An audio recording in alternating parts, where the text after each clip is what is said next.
con noticias en 180 minutos.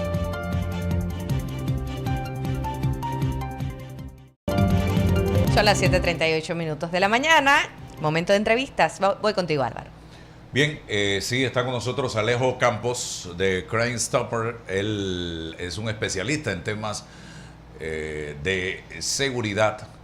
Y le decíamos a Alejo, con quien hemos tenido la oportunidad de conversar en reiteradas ocasiones, que nos gustaría conversar sobre cómo está la situación de seguridad, de criminalidad del país hoy, a pocos días de que termine la gestión del presidente Cortizo. ¿Cuáles son los aspectos en materia de seguridad que más le preocupan? Y luego hablemos un poco de los retos que debe enfrentar la próxima administración. Hace unos días conversábamos con Jaime Abad, que fue director de la Policía Técnica Judicial hace rato, cuando se llamaba así, sobre la delincuencia en Panamá, y él reconoció que no es ni la sombra, o no fue ni la sombra lo que le tocó enfrentar a él con lo que hoy le toca enfrentar a los organismos de seguridad de Panamá. Bienvenido, don Alejo. Gracias por estar aquí. ¿Qué tal, Álvaro? ¿Qué tal, Isdeica? Buenos días. Gracias por la invitación para compartir un par de ideas sobre lo que estabas comentando recién. Mira, yo creo que Panamá no escapa de lo que el otro día conversábamos con alguien sobre un nuevo orden global o un nuevo orden mundial del crimen organizado. Tal como lo decías, lo que tal vez Panamá enfrentaba hace unos años atrás es completamente diferente a lo que se enfrenta hoy en día, pero no es una realidad exclusiva de Panamá. Esto obedece a un reordenamiento de este orden, salvo la redundancia, de este orden criminal a nivel global, que se aceleró mucho más en el proceso, digamos, durante el periodo del COVID en la pandemia, y que terminó el COVID y se profesionalizó, se perfeccionó y cambió. ¿Y eso cómo impacta en nuestros países? Bueno, porque recordemos que toda organización criminal transnacional, internacional, global, opera en nuestros países a través de las bandas locales. Y esto no es una realidad que escape a Panamá en el sentido de que este orden global del crimen organizado también trabaja en Panamá con sus socios locales, que son las bandas locales. ¿Y por qué? Porque simplemente son las que conocen el territorio, las que tienen este control territorial, las que conocen las rutas, quienes han creado, controlan, protegen, vigilan esas rutas, y que además al mismo tiempo tienen las conexiones con el sistema, digamos, de la corrupción pública y de la corrupción privada, al mismo tiempo que es necesario para que este orden global de la criminalidad organizada funcione. Es lo que le pone, digamos, el aceite a este mecanismo que se ha creado. Entonces, Panamá no escapa de eso, y Panamá especialmente no escapa de eso porque sin duda tiene un rol protagónico en su ubicación geopolítica dentro del continente. Panamá es un hub no solo para el comercio internacional, sino para cantidad de personas que viajan por el aeropuerto de Tocumen y por otros aeropuertos, para la cantidad de productos que llegan acá. Es un país que tiene costas, extensas costas del lado del Caribe como del Pacífico, que son rutas del narcotráfico y de otros delitos, y al final Panamá siempre termina siendo ese puente, ¿no? O sea, Panamá no produce cocaína, pero pasa por acá. No produce migración, pero pasan por acá. No produce, digamos, productos vinculados al comercio ilícito, digamos, al contrabando, pero pasan por acá y se distribuyen y se venden. Entonces, Panamá termina siendo ese puente. Entonces, esta es la realidad que enfrentamos muchas veces en Panamá, es decir, muchos de los problemas de la criminalidad organizada vienen de afuera, ¿no? Y obviamente encuentran un eco interesante en el país como para poder funcionar, especialmente en el vínculo con las bandas locales, las cuales durante estos años se han también profesionalizado, se han perfeccionado, se han fortalecido, porque estos socios internacionales se han ocupado de que así sean, porque los necesitan fuertes y los necesitan bien activos y posicionados en el territorio nacional. Ahora sale hace poco una noticia de la cual nosotros veníamos hablando en los últimos 2 años, de que las bandas locales también estaban vinculadas a los temas de la migración irregular, pero vinculado sobre todo a la parte ilegal, ¿no? Al tráfico de migrantes o a la serie de delitos que suceden en la ruta del Darién. Ahora resulta que aparece esa información.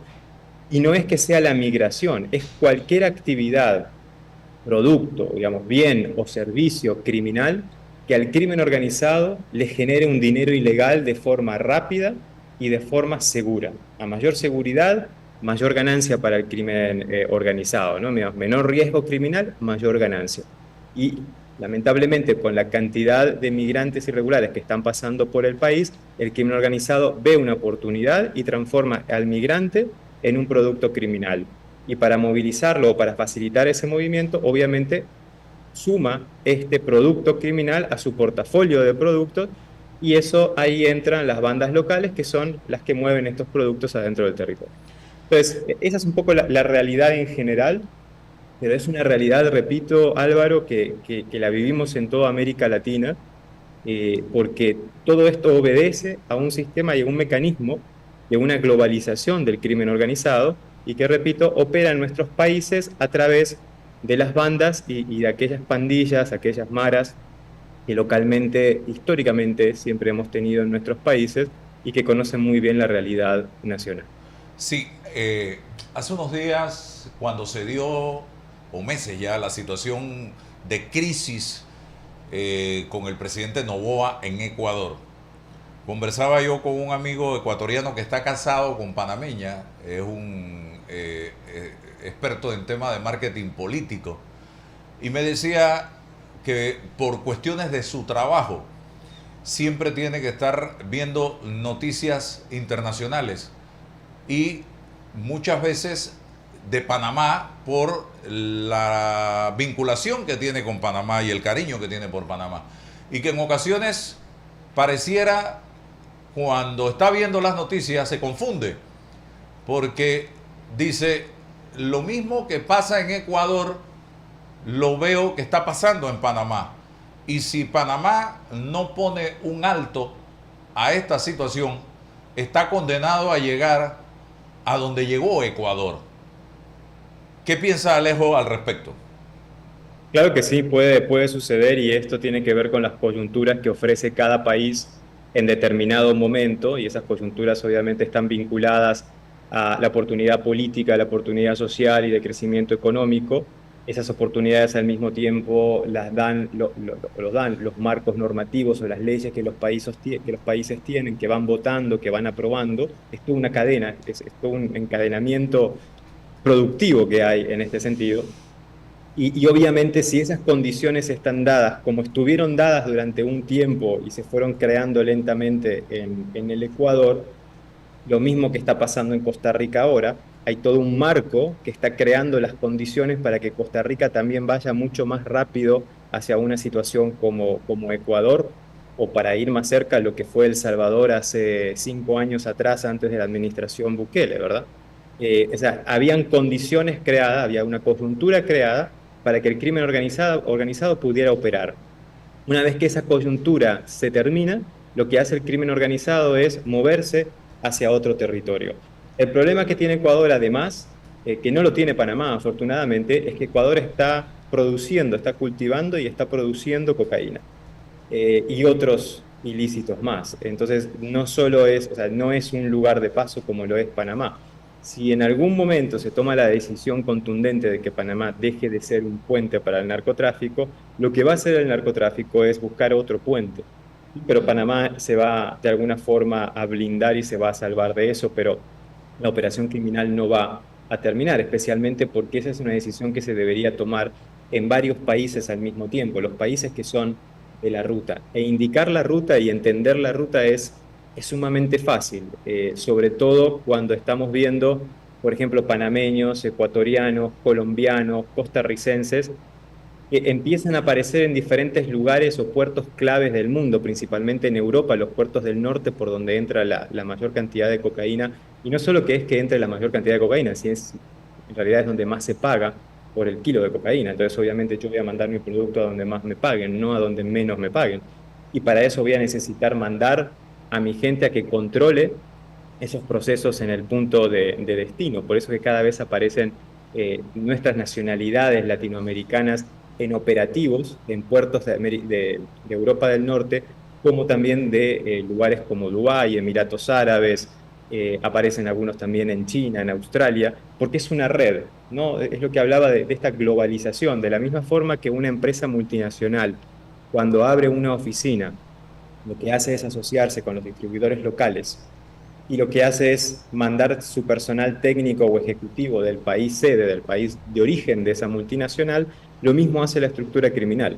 Si hay un productor y un productor y un distribuidor mundial de cocaína colombiano, lo más seguro que van a aparecer colombianos que estén en los puertos de Europa del Norte para controlar y para estar alerta de esa distribución del producto, de la llegada de ese producto. Entonces, está todo cruzado y todo va hacia ahí. Lamentablemente, Álvaro, el tema de las fallas, esto es una opinión personal, pero que me toca verlo en varios países. En la medida que van fallando las políticas públicas de creación de empleo, de creación de oportunidades, vinculado también a los temas de educación, de buena educación para la población, entonces generamos poblaciones que son mucho más fáciles de corromper y de reclutar para el crimen organizado. Al final, nadie nace queriendo ser criminal, pero muchas veces la coyuntura, volvemos a esa coyuntura, que la coyuntura al final se termina de crear, se crea esta coyuntura, muchas veces obliga a la gente a cometer delitos y a introducirse en una organización criminal. Al principio tal vez no lo entienden, no lo saben, luego ya lo saben, pero ya es tarde, y eso hace el motivo de eso es porque la gente no tiene trabajo, no tiene un trabajo digno que pueda mantenerse o mantener a la familia. Y en la mayor cantidad de las entrevistas que se pueden hacer, por ejemplo, en los migrantes que llegan al Darién, el principal motivo es ese, es ya la falta definitiva de empleo, no solo de un empleo formal. Hay gente que ha sobrevivido años con un empleo informal, pero saben que ya no hay futuro, ni para ellos ni para su familia con un empleo de ese tipo, entonces deciden migrar. Y otros por temas de seguridad. Al final, todos se suben a esta ola migratoria y son personas que fueron expulsadas de alguna forma de sus países porque las políticas públicas de esos países no funcionaron. Y aquí la pregunta es si el que no funcionen estas políticas públicas es parte también de una estrategia de este nuevo orden global criminal. Alejo, buenos días. ¿Manejas algún tipo de estadísticas, cifras que pudieses facilitarnos a nosotros y a las personas que nos siguen en redes y a través de la emisora, justamente para identificar en dónde estamos o si hay alguna comparación de los últimos años versus la realidad por la que atravesamos hoy como país? Bien, no tenemos estadísticas actualizadas a este momento. Justo estamos tratando de cerrar una estadística de estos 5 años de gestión en Panamá como para entender cuál ha sido el movimiento de la criminalidad. Lo que sí sabemos es que ha aumentado muchísimo la incautación de cocaína en el país, también en otros países, pero principalmente en Panamá ha aumentado mucho la incautación de cocaína. Ahora también vemos incautaciones grandes que se hacen en El Salvador, a más de 500, 600 millas hacia adentro, millas náuticas. Entonces eso está aumentando, pero al mismo tiempo también ha aumentado, por ejemplo, temas de comercio ilícito como el contrabando o la falsificación. No se ha podido resolver ese tema en Panamá y no solo ha aumentado a nivel nacional, digamos, la distribución de estos productos ilegales, sino que al mismo tiempo también están aumentando hacia afuera la distribución de productos ilegales que pasan por Panamá y que muchas veces no se quieren detener en Panamá simplemente porque se dice que va eso en tránsito, cuando sabemos que cuando va a llegar a ese destino, eso va a ser ilegal porque no está cumpliendo con ninguna normativa. El tema de la cooperación entre los diferentes países creo que hay que aceitarlo un poco más en esos casos. El tema de migración, como ustedes ya saben, ha subido enormemente y obviamente con las noticias que se tienen de que posiblemente se va a cerrar el Darién como concepto, manejémoslo así, eso evidentemente está causando un aumento más disparado en estos últimos días porque la gente está aprovechando. Y fíjense lo interesante, una simple noticia como esa, que veremos en su momento cómo se implementa, si se implementa o no, pero el solo hecho de que estén diciendo que se va a cerrar el Darién lo que está generando es aumentar el precio de la pasada por el Darién, con lo cual el crimen organizado está ganando más dinero, porque pueden ser las últimas oportunidades que los migrantes tienen de cruzar. Por lo tanto, en una relación de oferta y demanda, entonces el precio sube automáticamente. Esas son cosas que estamos viviendo actualmente, y sí, obviamente el tema de muchas leyes que han ido cambiando, a veces no para favorecer, pueden favorecer un sector o pueden favorecer un tema, pero al final tiene serias consecuencias en materia de seguridad en Panamá. Yo tengo un par de preguntas aquí. El micromercado es el producto muchas veces de que se paga con droga y no con dinero a el que trabaja precisamente en este mundo.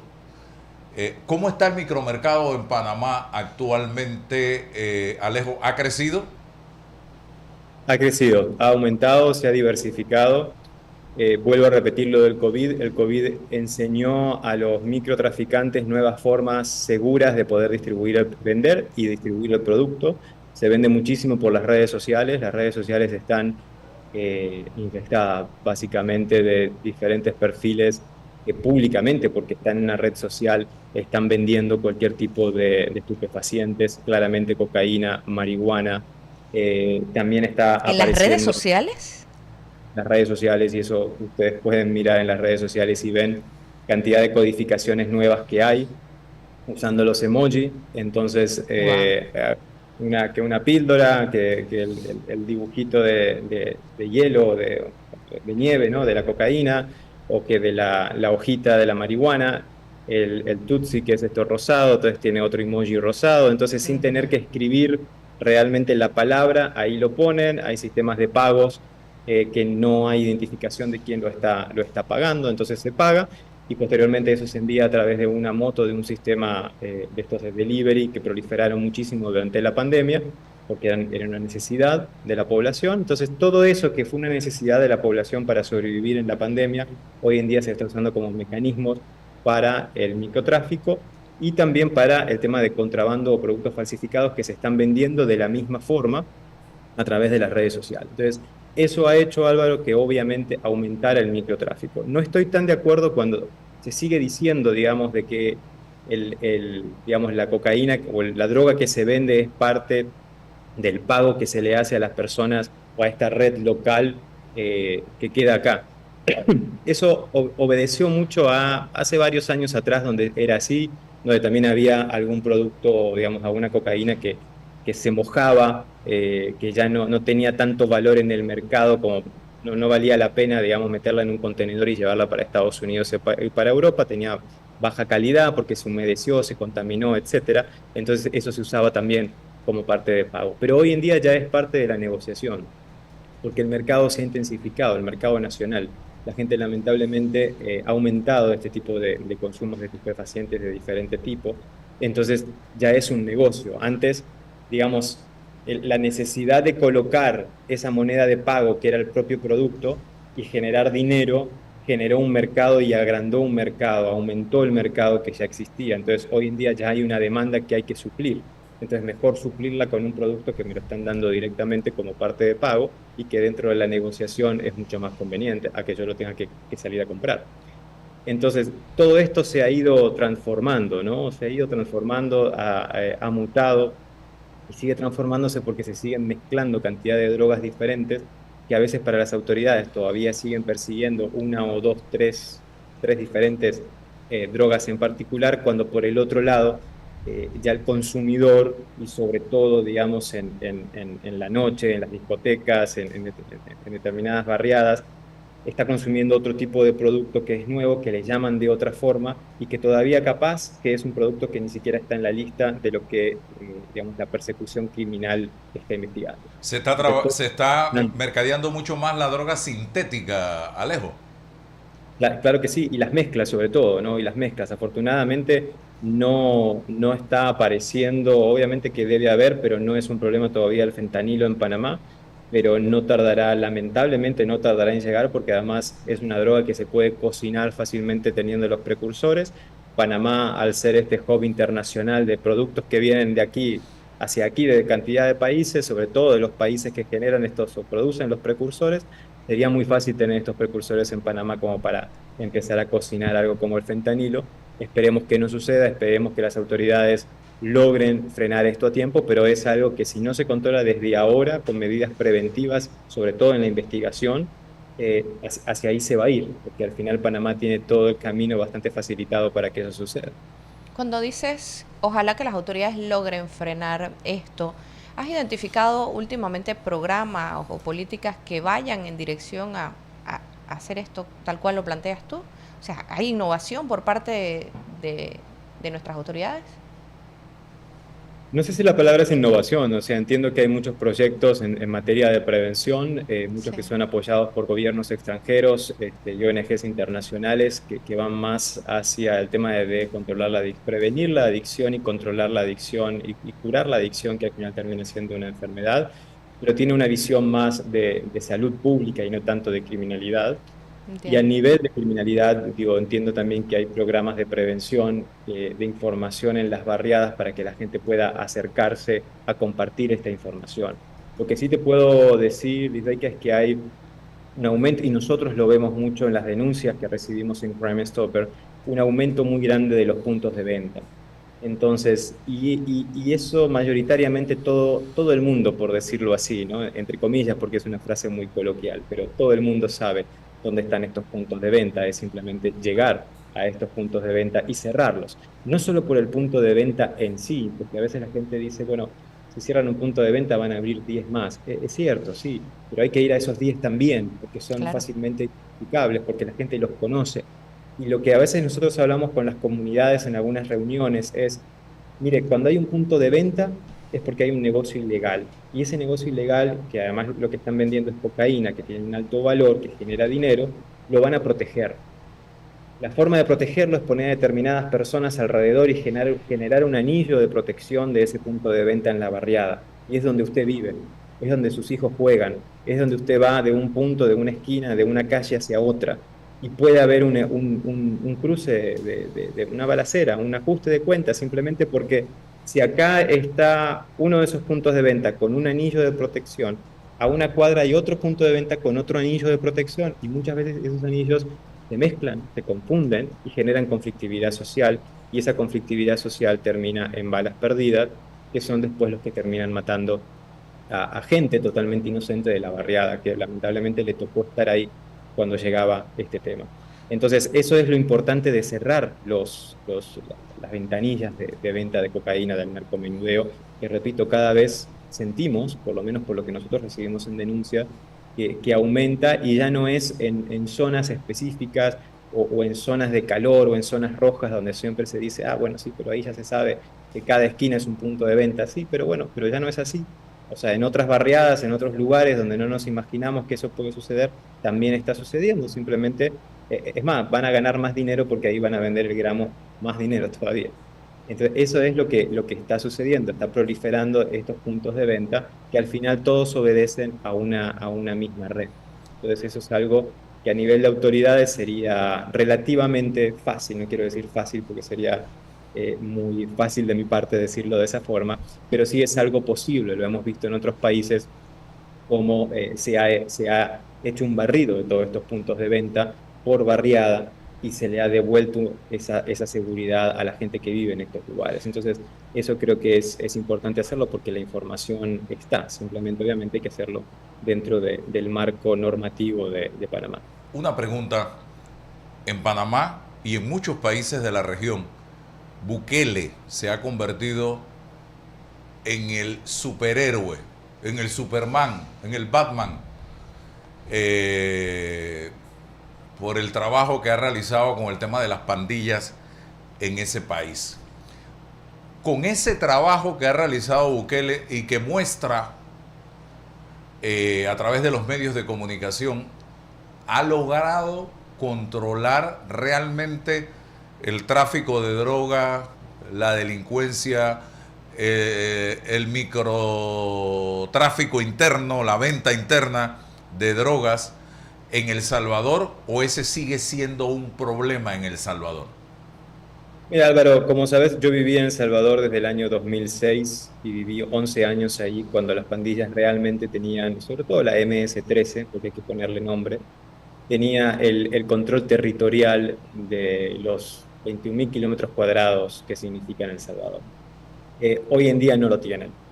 Realmente hoy en día no tienen el control territorial. El control territorial volvió al Estado de Derecho, volvió a la República salvadoreña como tal. Y eso es importante mencionarlo y preguntárselo a los salvadoreños, o sea, ¿qué piensan de eso? Gente que vuelve a sus casas, gente que puede tener trabajos ahora y que pueden volver más allá de las 8 o de las 9 de la noche porque pueden entrar a su barriada a esa hora. Eh, Saben que van a llegar vivos, pero antes capaz que no llegaban vivos, pero además también le iban a cobrar para poder entrar. Cantidad de situaciones así, y entre esos lo de microtráfico, porque obviamente el microtráfico estaba asociado a la pandilla, era uno de los negocios junto con la extorsión en donde más generaban dinero, ¿sí? La economía de la pandilla era básicamente las extorsiones y los negocios ilícitos como el contrabando y el microtráfico de cocaína y otras drogas tipo marihuana que habían en El Salvador. Al controlar, digamos, a los dueños de estos puntos de venta, obviamente controlas los puntos de venta y esto ya no es una situación que genere problemas o que genere problemas incluso de seguridad o de convivencia en el país, pero realmente se nota el cambio de 180 grados. O sea, se ha devuelto la seguridad y con eso se ha reactivado temas económicos, con eso se ha reactivado hasta incluso temas de salud pública. Yo lo mencioné hace un tiempo atrás, la gente ahora se siente mal, cosas muy básicas, ¿no? Que a veces no las pensamos, pero la gente se siente mal, tiene una emergencia médica a las 8 de la noche y va al hospital, porque sabe que puede salir de la colonia o de la barriada donde vive y puede ir a un centro de asistencia en donde además lo van a atender bien. Entonces es todo junto y eso se ha hecho también dentro de un marco normativo, porque no hay que desconocer que dentro de eso, más allá de un estado de excepción, que es parte de un estado normativo, porque todos los diputados aprueban ese marco normativo, también hay leyes que han ido apoyando este proceso. Y a veces lo que vemos en algunos otros países es que hay leyes que parece que no apoyan los procesos de seguridad o lo que terminan haciendo es generando más dinero para el crimen organizado. Aunque obviamente tal vez el objetivo público de la ley no es esa, pero eso termina pasando, ¿no? Y lo vemos mucho con facilitaciones, a veces que se le dan a los criminales en las sentencias, a veces los vemos con el tema de subas de impuestos en determinados productos que generan comercio ilícito por otro. Lo estamos viendo acá en Panamá, tenemos la ley esta, la 438 creo que quedó aprobada recientemente por el presidente. Sabemos que esa ley, al incrementar un impuesto selectivo a las bebidas alcohólicas, va a generar un comercio ilegal y un contrabando en Panamá mucho mayor del que había, porque en realidad Panamá no tenía básicamente contrabando de este producto. Ahora, no puedo decir que estamos seguros que lo va a tener, pero digo, es una puerta de posibilidad para el crimen organizado y las bandas locales de introducir un producto en donde le va a dar ganancia porque hay una ley que de alguna forma va a facilitar ese comercio ilícito, ¿no? Entonces, y así podemos mencionar otras que no se han reformado tampoco y que lo que hacen es facilitarle la vida al crimen organizado y sobre todo a las economías ilícitas. Porque acá lo que tenemos que hablar es del dinero ilegal. Lo que hay atrás del crimen organizado es dinero ilegal, que es su único objetivo, es generar dinero, grandes cantidades de dinero, de fuentes, orígenes de actividades ilegales, que luego además pasan a un sistema de blanqueo ilegal, que también es un delito como tal, para inyectarse en la economía de un país de una o de otra forma. Eso es lo que hay atrás. ¿Aconsejarías tú, Alejo, estrategias como las desarrolladas por Bukele para que sean aplicadas en un país como el nuestro o son realidades totalmente diferentes? Mira, yo he analizado esto porque es una pregunta que me han hecho en varios países. Yo creo que lo que funciona en El Salvador ha funcionado bien en El Salvador por cantidad, por cierta coyuntura que ahí se da y cómo era la composición de la pandilla en El Salvador. Pero tal vez algunas de esas cosas puedan funcionar muy bien en otros países, pero al final, Álvaro, lo que yo creo que sí es importante replicar de este modelo Bukele, y que muy bien lo dijo el presidente Bukele hace unos años atrás, es que se puede dar seguridad siempre y cuando los tomadores de las decisiones en materia de seguridad no estén vinculados con el crimen organizado, no estén vinculados o sean socios o tengan negocios con las pandillas locales y que no tengan relación con este ecosistema criminal, que no solo tiene que ver con la estructura criminal, hay un ecosistema criminal.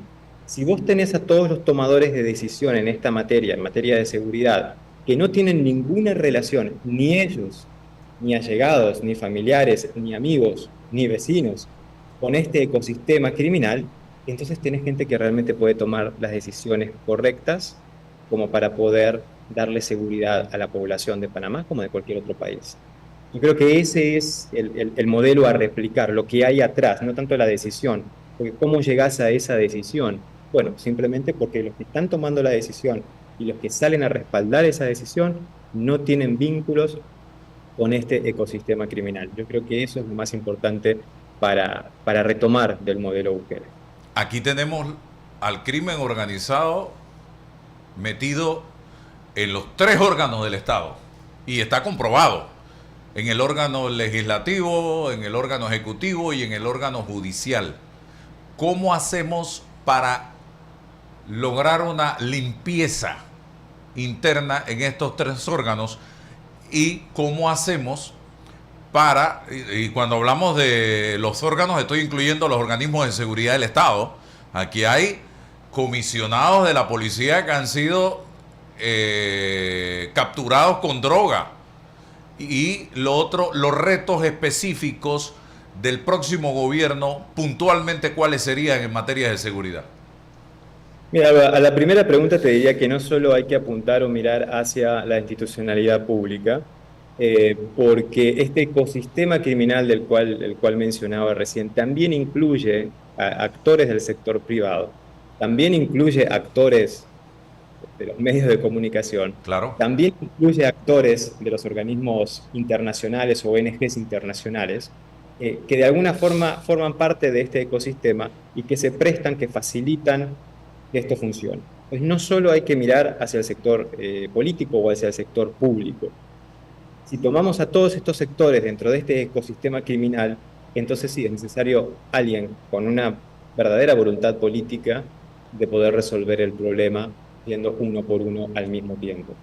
Es voluntad política y creo que es una voluntad política que tiene que estar acompañado también por un compromiso de la sociedad, por un compromiso de la ciudadanía, haya votado o no haya votado a las personas, no importa, es un compromiso ciudadano que se tiene que gestar en conjunto con alguien que tenga la voluntad y el poder de ir adelante con ciertas medidas que hay que tomar.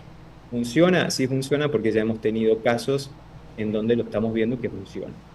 En donde se decía, esto nunca va a pasar, las pandillas nunca van a desaparecer, siempre hay que negociar, siempre van a estar. Bueno, miren cómo estamos ahora. Eso ha cambiado. Entonces, ¿es posible? Sí es posible hacer. Y a nivel de retos, bueno, nosotros ya hemos tenido algunos acercamientos con autoridades del nuevo gobierno que va a asumir en unos días. Yo creo, Álvaro, que hay que hacer una revisión de los marcos normativos, crear marcos nuevos normativos, o sea, crear leyes nuevas, pero también reformar algunas otras vinculados específicamente a facilitar, a empoderar la persecución criminal en el país. Repito, hacer una revisión de esta ley 438 de impuestos selectivos que tenemos ahora a las bebidas alcohólicas. Nos pasó lo mismo con el tema de cigarrillos, pasa lo mismo con el tema de trata de personas, que hay que actualizar el marco normativo de la trata, hay que actualizar artículos de la Constitución que ya, digamos, tenían su razón de ser en una coyuntura y en un marco político, social y económico de hace muchísimos años atrás, pero ya no los tiene ahora. El crimen organizado ha mutado tan rápido que es necesario que nosotros hagamos lo mismo, pero obviamente tenemos que hacerlo desde un lugar de legalidad, ¿no? Con los marcos normativos, y por lo tanto tenemos que hacer que los marcos normativos nos acompañen. Para eso es necesario actualizarlos. El tema de profesionalizar mucho más el tema de la persecución criminal, generar una lista específica de delitos claves a perseguir en el país, entre ellos el narcotráfico, el blanqueo, el comercio ilícito es fundamental, la trata de personas también es un tema fundamental, fortalecer todo lo que tiene que ver con la seguridad náutica en las costas y en las poblaciones costeras de Panamá y en las poblaciones insulares, que vemos que están un poco olvidadas o marginadas muchas veces de las políticas públicas, y también fortalecer el tema de las políticas públicas en materia de empleo, sobre todo, empleo. Hay que darle empleo de calidad a la gente como una forma de prevención de la violencia, como una forma de prevención del reclutamiento del crimen organizado. Si tenemos gente con muchísimas necesidades de dinero simplemente para comer, para salud, para un techo digno, entonces vamos a tener a una población muy fácil de ser reclutada por la simple necesidad de supervivencia. Entonces, si no tenemos una política pública fuerte de empleo, pero empleo digno para la gente, que genere desarrollo, entonces cada vez más vamos a estar facilitando al crimen organizado y a las pandillas. Y por último, Álvaro, el tema de la voluntad política del cambio real en materia de seguridad. Bien, cerramos con una pregunta de Sí, Lisbeth. y es breve en base a lo que mencionas, Alejo.